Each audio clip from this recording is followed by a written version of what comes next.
Today we are going to look into Streamlit widgets, which we can use to create beautiful websites, input elements, video elements, sliders, select boxes in our Streamlit web app.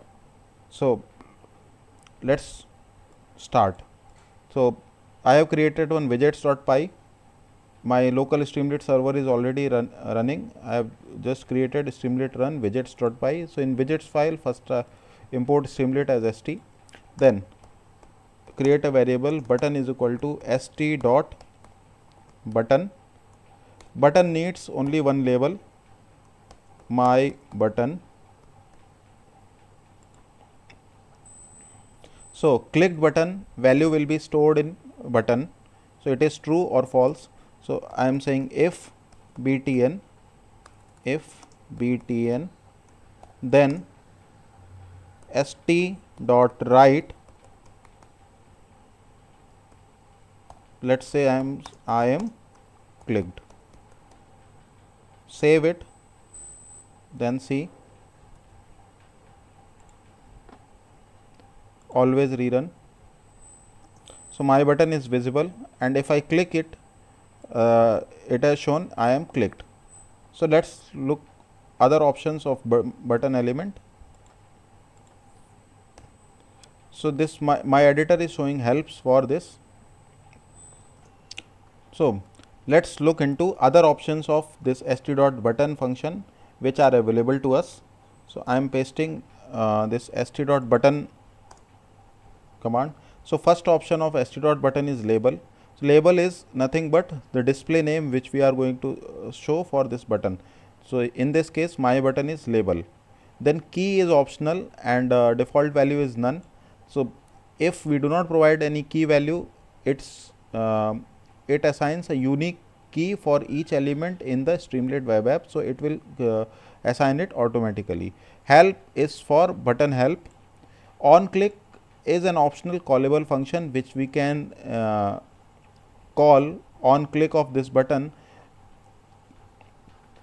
with which we can perform some functions. We will look example of this just in few seconds.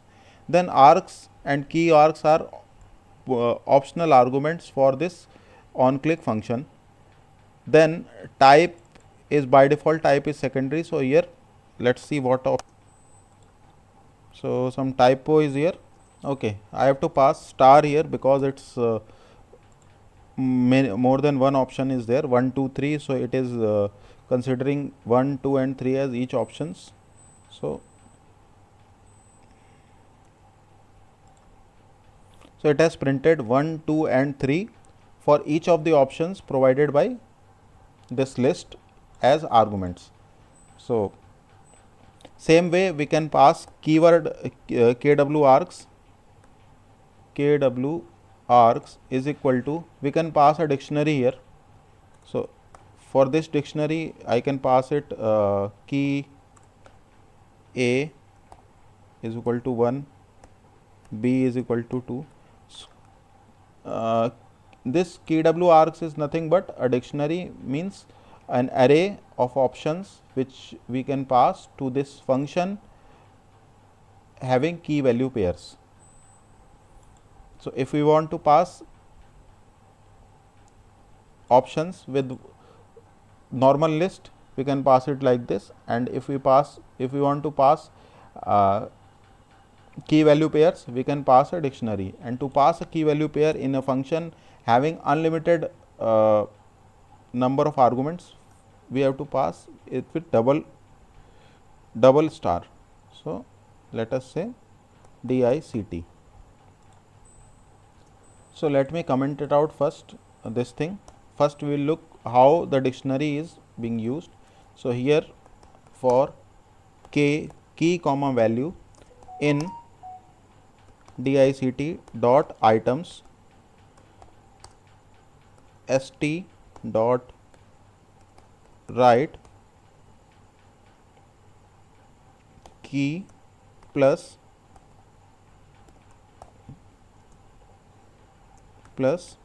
v. So what I am doing is I am looping through this dictionary for each key and value pair in the dictionary items, and I have to pass this parenthesis. I am writing key value pairs in the function. So let us click the button. Only concatenate string, not integer. Okay. So this value is integer, so I cannot concatenate. So for time being, let's convert into string. So 1 is a string and 2 is also string. Now let's look into it. So A is 1, B is 2. So this way we can pass, we can call a my function, call a function on click of this button. We can pass optional arguments in the form of a list or in the form of a dictionary and perform any kind of operation inside this function. Here the important thing is the function need to be defined before the definition of the button. If it is not defined, then you will see some error is up. If I define later on in the after the button, then also this function is not recognized. So this is this we can say a problem is here. Another option is, instead of calling this function inline, I can call this function after this button, means once this button is clicked. So I can call this function here also. So let us say I do not want to pass these arguments right now, and I just simplify this. So then st dot write I am clicked. So this button, this function can also be called in this button part. So let us see what happens here. So I am clicked twice because one is from this and another is from this. I am clicked in the function.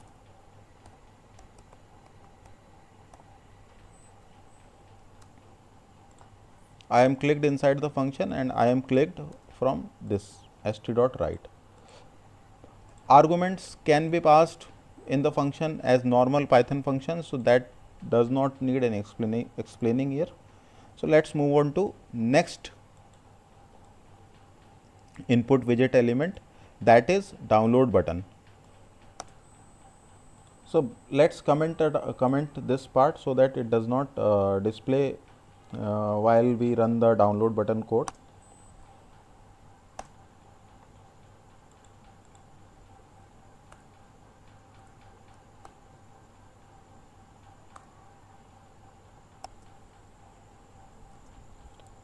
Okay, so this is equal to, this is equal to, and this is also equal to.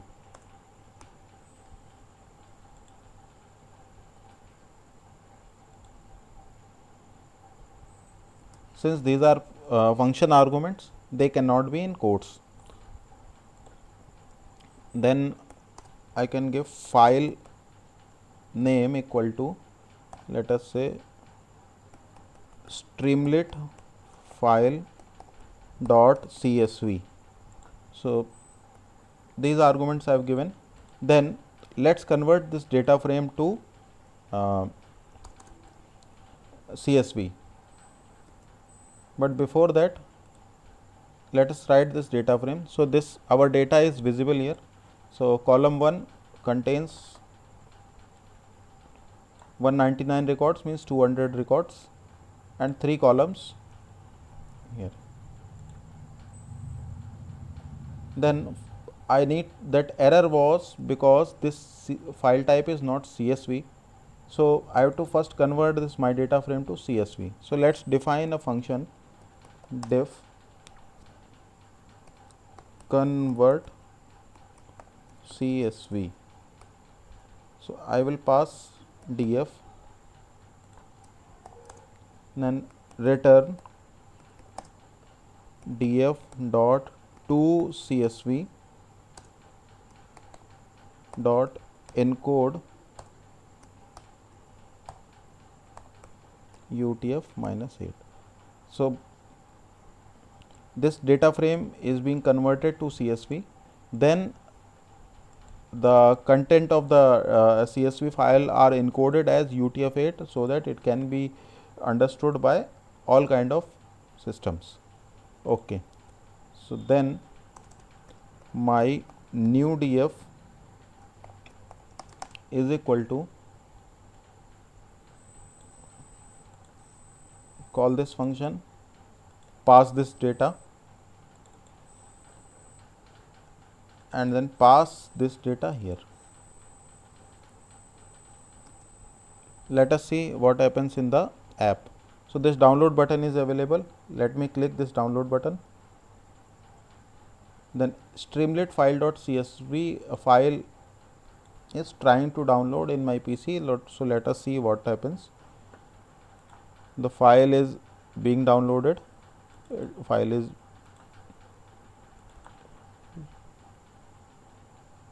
Streamlit file.csv. Let's open this file.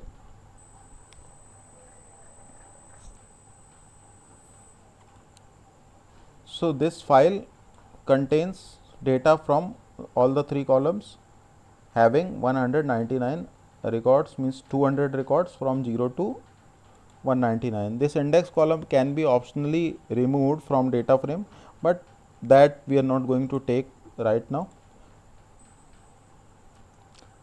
Similarly, we can download some text content in Streamlit. So st, so this text contents this is some text we can download that also. So let us say label text download, then data. So data is text contents.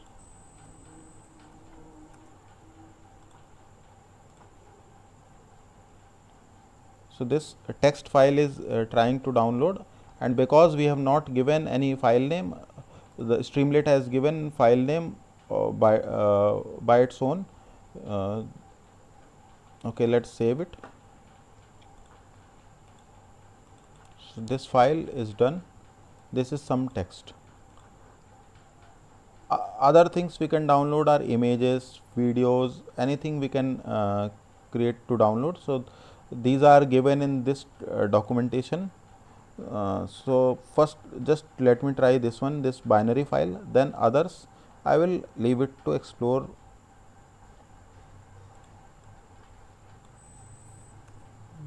So just I have copy pasted to save some time. So binary content means this is a text which is typecasted as binary, then I am then st.download label and then binary contents. So let us see what it does. Download binary file. So it will try to download .binary, and I do not have any program to open this binary file, but let us see what. So it is asking for a program. So this binary file I have opened in WordPad. Similar to this, to save some time, let us directly look into the documentation. We can download images, and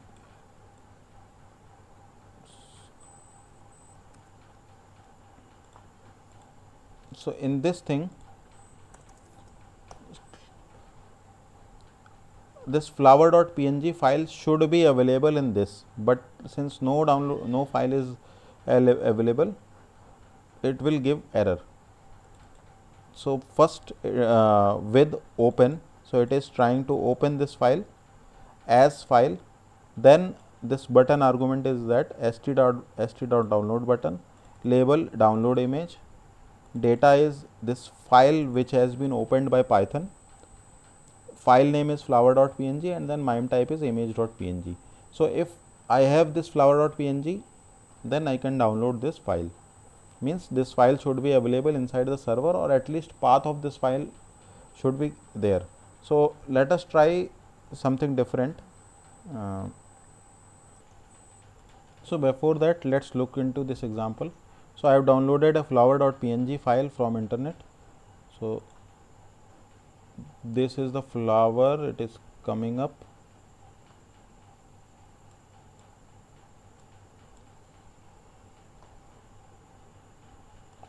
Yeah, so this I have downloaded from internet. Now let us, it is available in the demo folder of this project. Then let's download this image into our local PC. So download image. It will ask me to save this file inside, because I have saved in this top.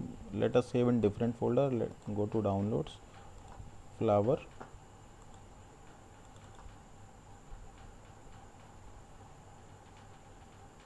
So that's it. So next is checkbox. So we can create checkboxes in our Streamlit app.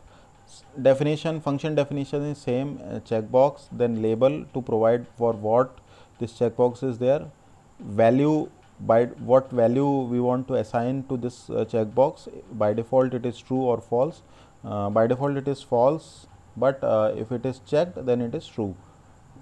Key is optional, help is, so function definition is same as our other options. So we will not go into detail, just create our first checkbox and see how it looks. So st dot checkbox, let me give a label, click me to agree. Save it. Let us see. It's still open. So click me to agree. I can say C1. If C1 is clicked, if C1, I can perform some action. Say st dot write clicked. So if it is checked, then this clicked will be written. So anything we can do on getting this C1 true, just like in regular Python. Then so next element is radio button. So st.radio is the title. st.radio has two required options. One is label. So label is a string, so give it like radio labels. Then options for this radio options, so that options we can pass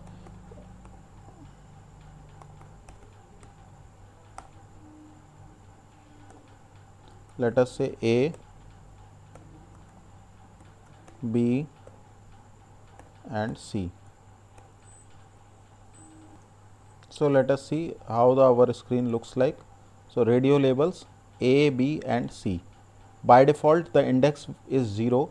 It means first option will always be selected. We can change this thing to some other value by changing the index. So let us say we know that index in Python starts from 0. So if by default it is 0, so let us say index is equal to 1. Then B will be selected because index of B is 0. So B is by default selected. Let me confirm it by rerunning it. I am rerunning it. So B is by default selected. Then it has other options also. We can give a special format function to display these radio options in particular fashion, but that we are not going to cover here. Then similar to other widgets, in this also we can give on change function. On change is equal to call some function since it is similar to other options, this also I will not cover, but it is very similar to the one I have explained in the button option, which was the first element. Then there is one more notable option is there. If we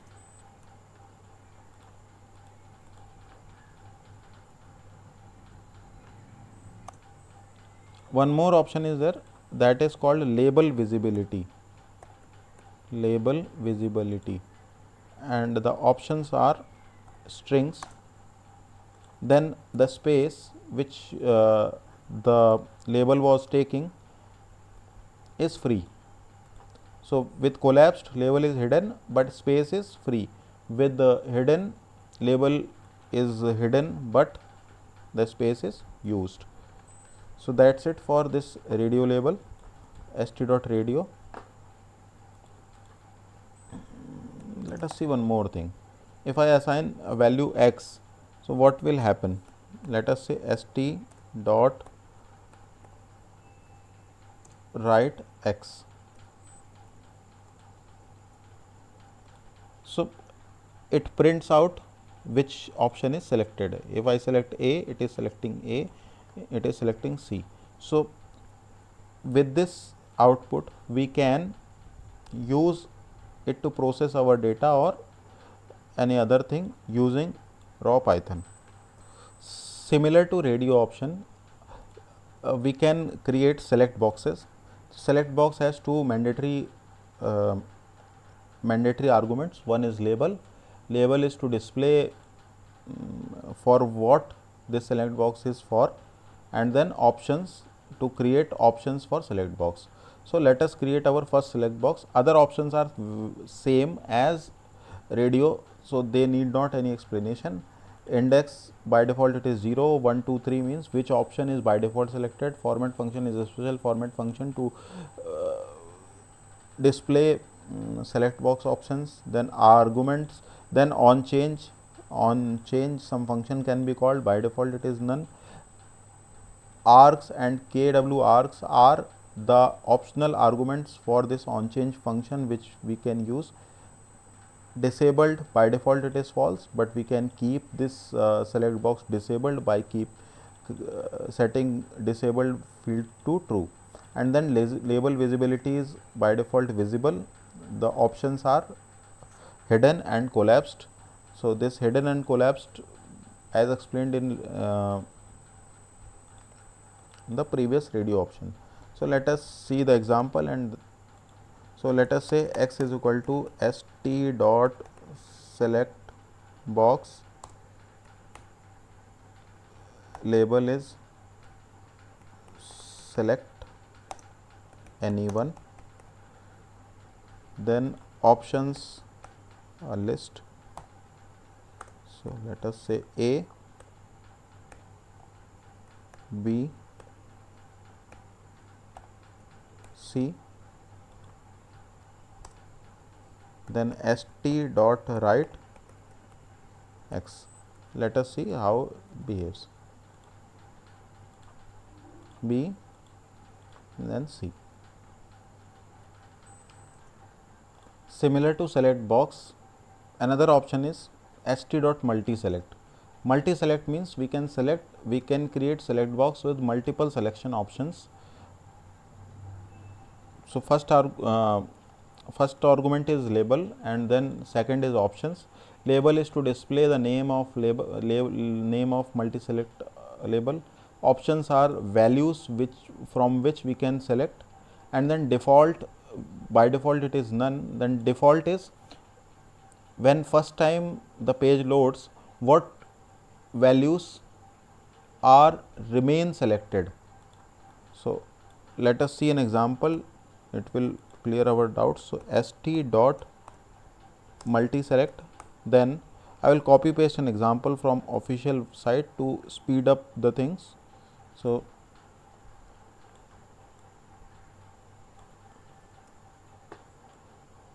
let us say options is equal to st dot multi select. Here it is asking what is your favorite color. Then green, yellow, red and blue are the the options from which we can select, and then this yellow and red is default values which are selected when the page first loads. So let us see. So yellow and red, let me rerun it. So yellow and red are by default selected when the page has first run, and then green and blue remains. If I select another value, this also gets selected, blue also gets selected. If I rerun, they remain selected, but if I reload the page, only yellow and red remain selected because they are set to be default selected. So let us change this red to yellow only, then yellow only by default will be selected, others will be gone. I can pass this selected value, this can be none also. So nothing remains selected when the page loads. So let me refresh it. Nothing remains selected when the page loads. Then I can select from the available options. I can pass a string also. If I want to select only yellow, I can pass the string also as suggested in documentation. So let us try this. No, I cannot pass like this. I can only pass a list. So now this yellow will remain selected when the page loads. Let me refresh this.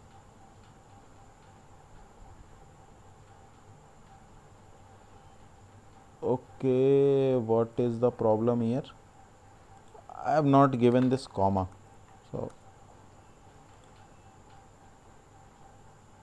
So yellow by default remains selected when the page first loads. So this default value can be omitted, or a list of options which remain default selected can be passed.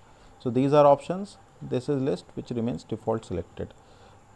Other options are same as radio and select box. So format function to format these options, key Streamlit assigns by default, otherwise we can give it, but it should be unique on the page.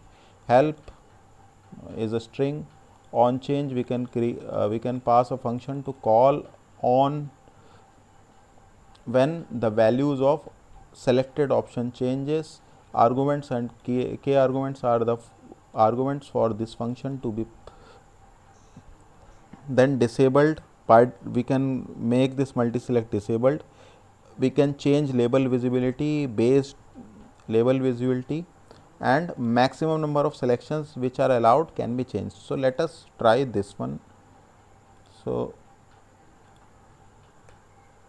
max selections is equal to, it is a number, so let us say only three maximum selections I can make. So let us see. Always rerun, then red, two options are there, green. You can only select up to 3 options, remove an option first.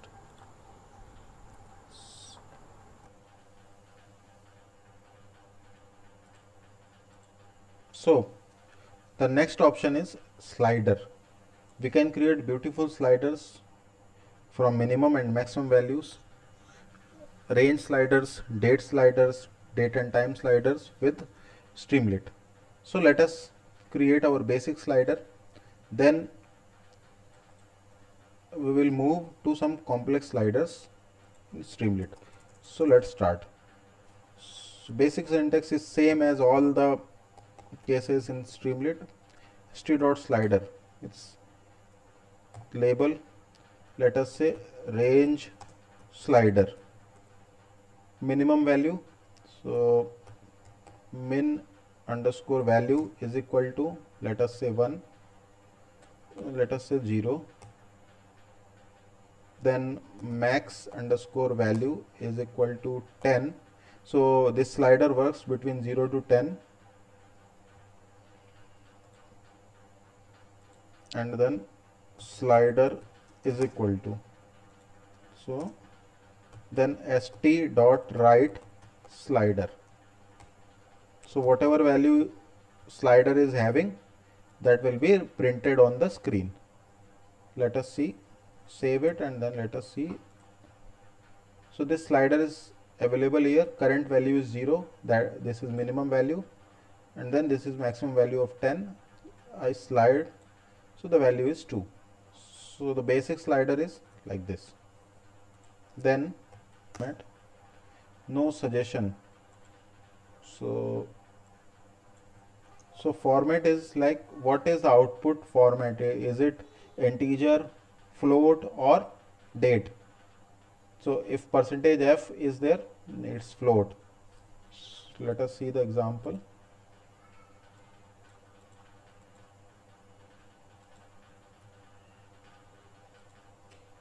Percentage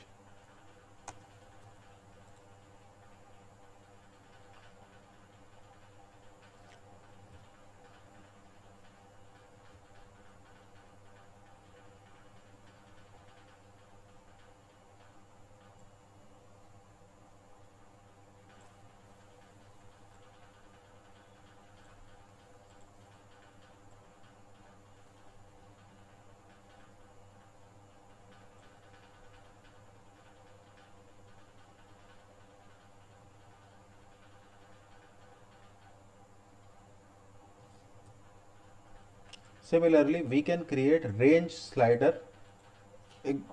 For example, a date time slider is there. So import, let us import time from date time.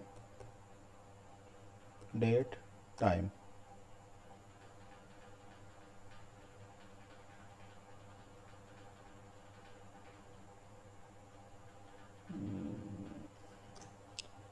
Let us see an example of range slider. Means a range is slided, means difference between range is fixed. So I am creating an appointment slider. So st.slider, schedule label is schedule your appointment. Then pass value is equal to, I pass a tuple of two values, time, let us say 11, 15. Then second time value is time 12, 45. Means the value is a tuple,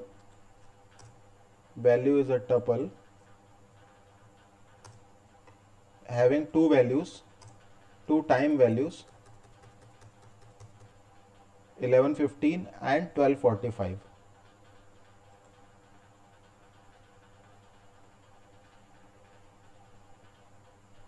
So this value option is closed, and then this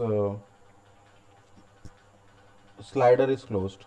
So let us make this inline now, so that Python do not give me indentation error. Let me cut and paste.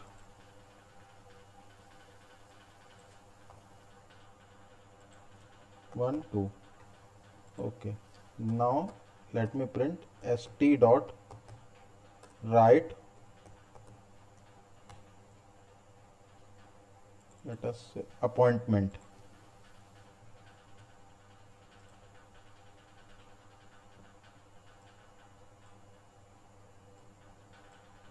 So this range slider is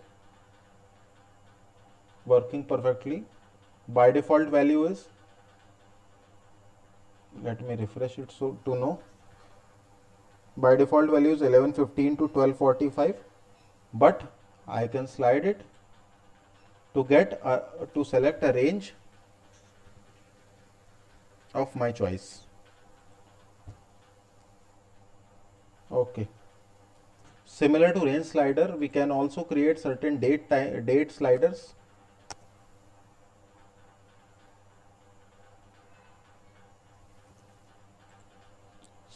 Similar to this range slider, we can create date slider with default value, means value at which the slider fixes its initial position, and the format is DD, and HHMM means hour and minutes.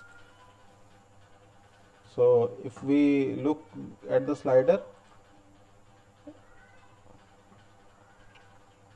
the date slider is the start value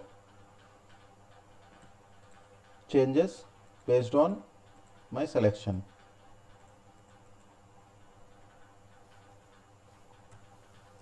Okay guys, this video is really getting very long, so I will stop here.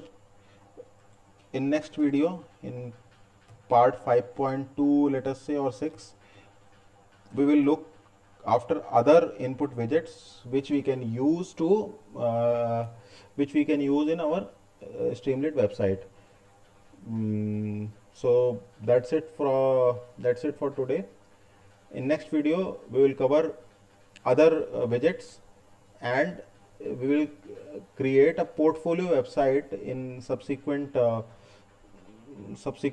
lectures, where we will create a stock market portfolio website where we will upload certain portfolio stocks from Excel, and then we will use all these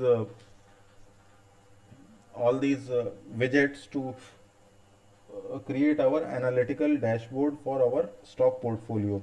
We will also fetch real-time data from Yahoo Finance and create some layouts.